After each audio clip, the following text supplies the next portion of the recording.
Alright, welcome to another G Auto repair video, and today we are going to look at a 2014 Acura MDX. Now there's several complaints with this car. We're going to concentrate on the check engine light for now. The complaint is obviously that the check engine light is on and it says emission system, check emission system. So we're gonna go in the car. I already got my scanner plugged in. I haven't scanned anything. This is pretty much live. I don't know what we're gonna run into, but basically when you turn on the car you see emission system problem. Let me get you closer up. Look, we have the, I'm gonna turn it on. Alright, so we have the check engine light that stays on, and then that message comes up, emission system problem. So what I'm going to do is I'm just going to get a quick scan to, I'm using the Autel MaxiSys MS906BT, by the way. So I'm just gonna go ahead and get a quick scan. I'm gonna go into generic OBD2. The other complaint is some noise in the suspension, so there's got to be something worn out, sway bar links or something. I'm not sure. I may or may not do a video on that. I'm not sure. So 3 codes found allegedly. Let's see what we got here. Okay, so we got a catalyst system efficiency below threshold, bank 1, and we have evap system low purge flow,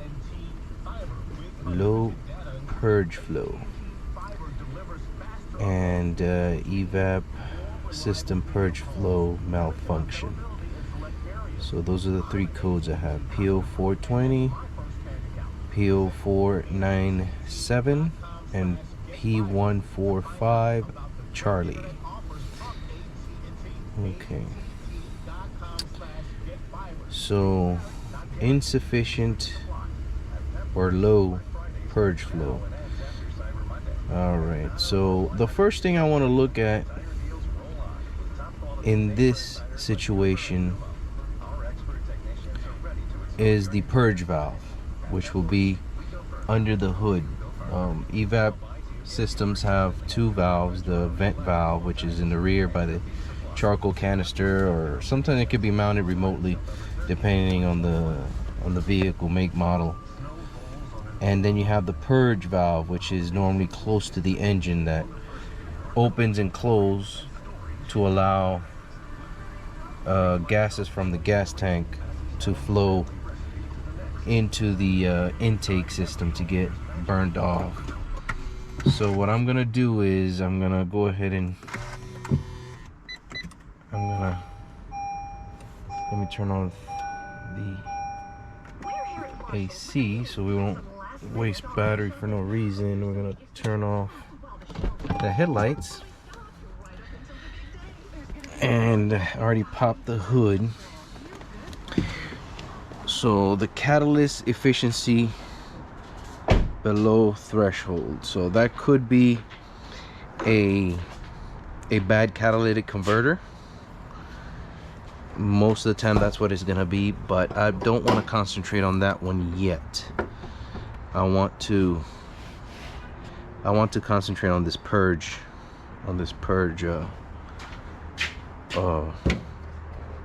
flow issue. So the first thing I'm gonna do is locate the purge valve, and to do that I'm gonna remove this cover here.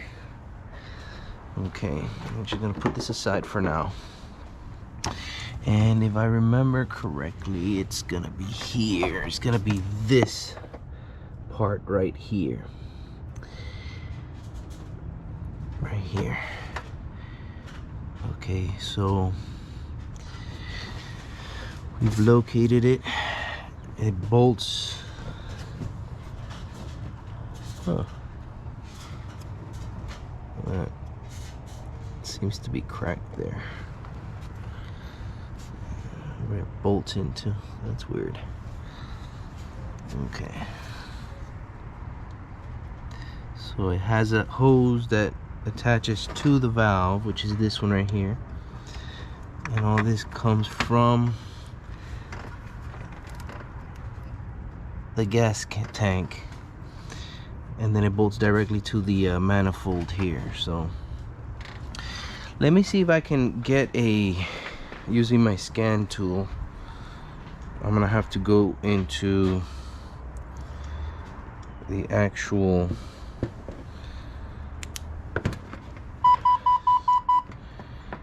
we're gonna read the VIN, auto detect, because I can't do this test in the generic OBD. I have to go through the Acura software. Ugh. Okay. All right. See if I have an option so where I can manual or bidirectionally activate that valve.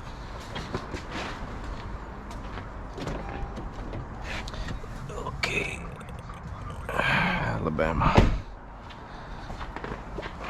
Okay, so we're gonna get USA. Testing Acura MDX, yes.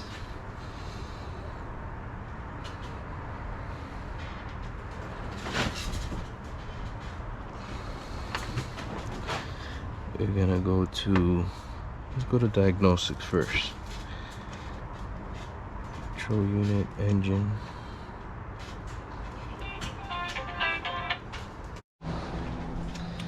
All right, sorry about that. I had to pick up the phone. It was a customer that was calling.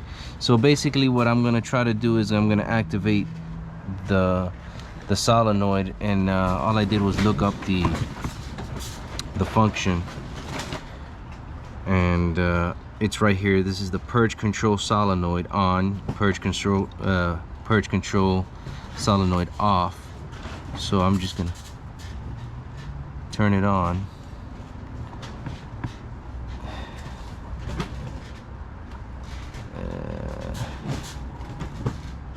I didn't hear a click or anything.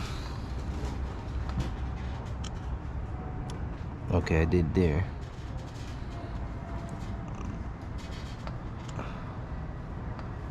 Let me see what this does. Okay.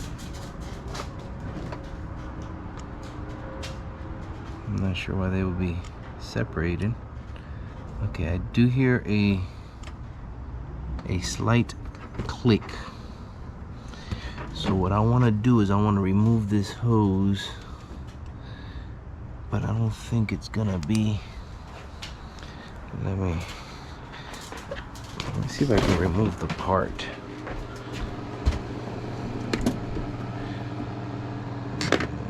Just get this. Just see if I can remove the part.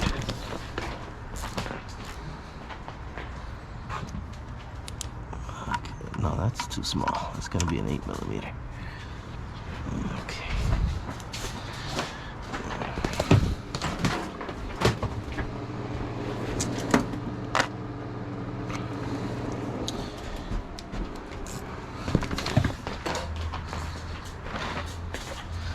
Okay. There we go.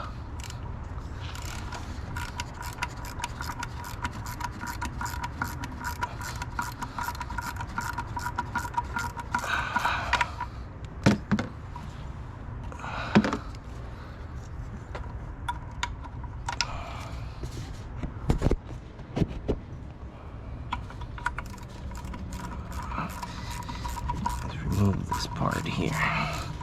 So basically it says insufficient flow or improper flow. I don't think that code would come on if it's leaking, so maybe it's just not opening up all the way, sticking or something to that effect. Okay, there you go. It looks like there should have been a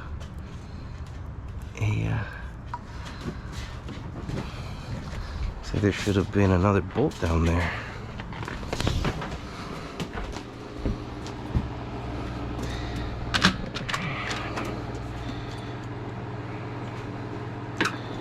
Look at this here.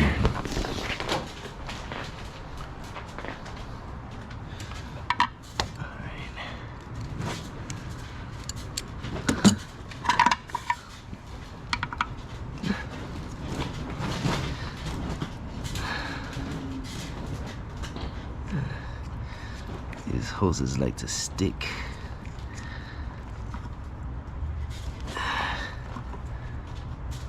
These hoses like to stick. And they get really difficult to remove. They get really stubborn.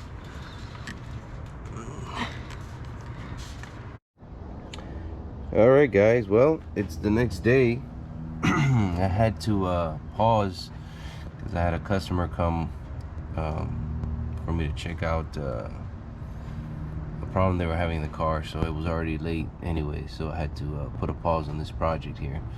Anyways, I went ahead and finally removed this little tube here that was a pain to get off, but I finally got it out and put a little bit of a longer hose, and I attached this little white paper here just to give you guys a visual of what air is flowing through this valve. There's supposed to be vacuum on this side, and then the gases are supposed to be flowing from here through the valve and into the intake to get burned. So the code that we're getting is that we have insufficient flow.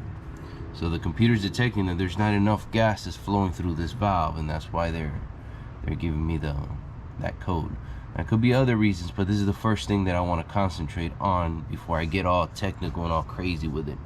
Let's face it, we want to take care of the easiest things first. So let's not overthink it. Let's not get overcomplicated. Let's deal with the simplest things first. So normally it's going to be this valve. That's the easiest to get to when we're having either a evap leak or an insufficient flow. So the evap leak, that could be this, or the gas cap. Those are the two most common problems I've ran into so far.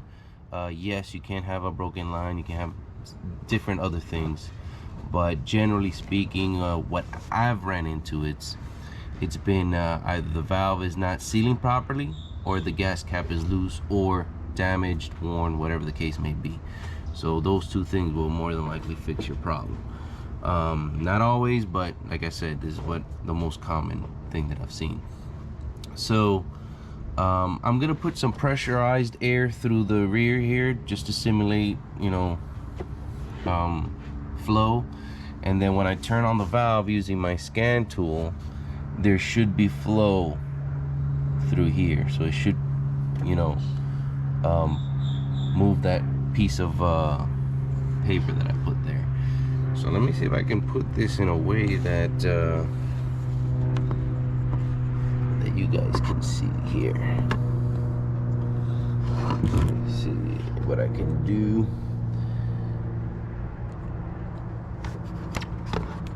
There we go. Beautiful. All right, so I'm gonna go ahead and put some air. Turn it on. As you can see, there's no air. None.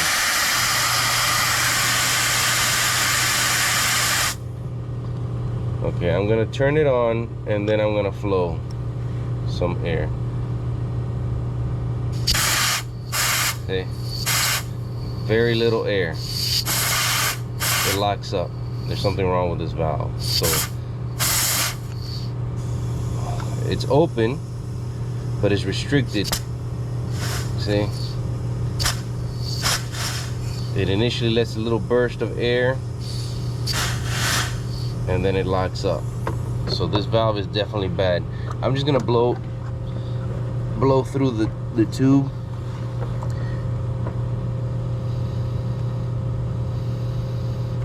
And I can feel that it's restricted. It should be free flowing. I don't know if you guys can hear this on the camera, but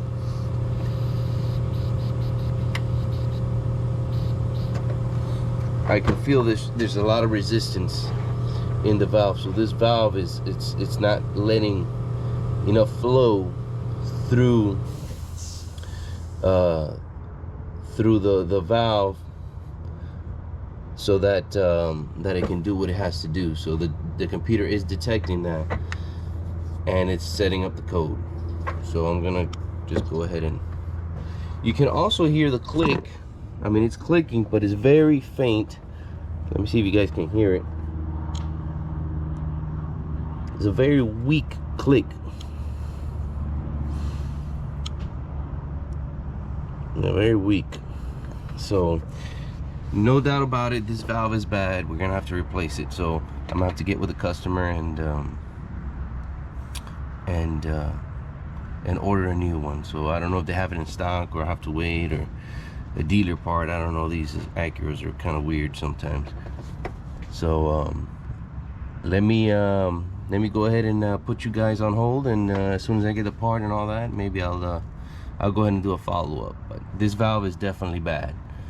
So let me do some investigation, and I'll be back with you guys. All right, guys, we're back, and we already got the new purge control valve. This is the new one, this is the old one. As you can see, they are identical. And let me bring down the brightness of this light a little bit.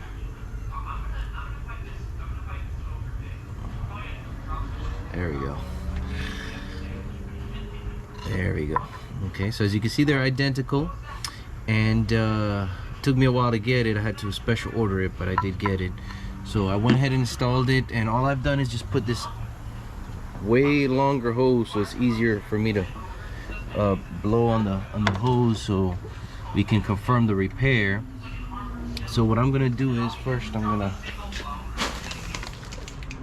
turn this off because it's hissing and messing us up.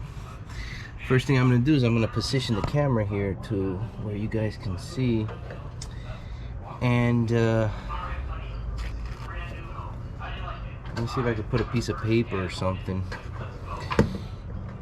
So right now it's closed, and I'm gonna blow on it as I open the valve, so you guys can see. I'm just putting this piece of paper in here again for a visual, for you guys to see. You might be able to hear the air going through. Now I'm just blowing this with my breath, so there's only so much air I can push through, but you guys will see the difference here.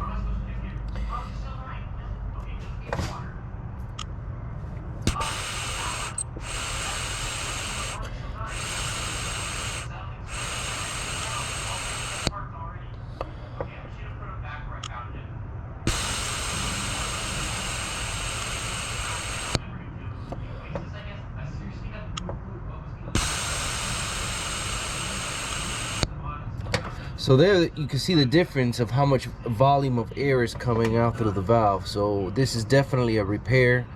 The valve was bad. I'm just gonna put it back together with the new valve, obviously, and that should take care of this code. Now, as far as the other catalytic converter code, I'm gonna kind of ignore that for right now. I got other things going on with the vehicle that the customer wants to take care of, so we're gonna go ahead and take care of that. And I'm sure we'll revisit that catalytic efficiency code in the near future. So, but for right now, we're just gonna take care of this, and I hope this video helped you guys, and I'll catch you guys on the next video. Bye.